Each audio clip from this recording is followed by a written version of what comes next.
ಈ ಪಬ್ ಒಳಗೆ ಬರೋ ಹಾಡುಗಳು ಕೂಡ ಒಂದಾದ್ರೂ ಕನ್ನಡದ ಬೇಡವಾ? ಅದು ಕೂಡ ಇಲ್ಲ. ಅಷ್ಟೇ ಯಾಕೆ, ಒಳಗಿರೋ ಫುಡ್ ಕೂಡ ಕನ್ನಡದಲ್ಲ. ಇದು ಅಪ್ಪಟ ಯುರೋಪಿಯನ್ ಫುಡ್ ಸಿಗೋ ಪಬ್. ಹೋಗ್ಲಿ, ನಮ್ಮ ಕನ್ನಡಿಗರು ಒಂದ್ಸಲ ನಮ್ಮ ಸಿದ್ದರಾಮಯ್ಯ ಅವರ ಸೊಸೆ ಪಬ್ ಅಲ್ವಾ, ಒಳಗೆ ಹೋಗಿ ಬರೋಣ ಅಂತ ಅಂದ್ಕೊಂಡ್ರೆ ಅದು ಕೂಡ ಕನಸಿನ ಮಾತು. ಯಾಕಂದ್ರೆ ಸಿದ್ದರಾಮಯ್ಯ ಅವರು ಕೊಡ್ತಾ ಇರೋ 2000 ಜೊತೆಗೆ ನೀವೇ ಇನ್ನೂ 500 ರೂಪಾಯಿ ಹಾಕಿ ಕೊಟ್ರೆ ಮಾತ್ರ ಒಳಗೆ ಎಂಟ್ರಿ ನಿಮಗೆ.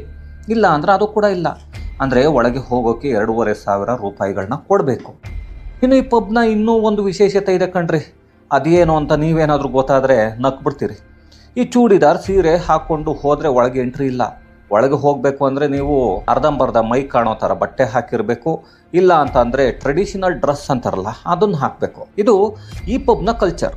ಇನ್ನು ಸ್ಟೇಜ್ ಮೇಲೆ ನಿಂತ್ಕೊಂಡು ಕನ್ನಡದ ಭಾಷಣ ಮಾಡೋ ಸಿದ್ದರಾಮಯ್ಯ ಅವರು ಇದರ ಬಗ್ಗೆ ಮಾತಾಡೋದೇ ಇಲ್ಲ. ಇನ್ನು ಸಿದ್ದರಾಮಯ್ಯ ಅವರದ್ದು ಅವರಿಗೆ ಸೊಸೆಯದ್ದು ಸೊಸೆಗೆ ಅದು ಯೋಚನೆ ಯಾಕೆ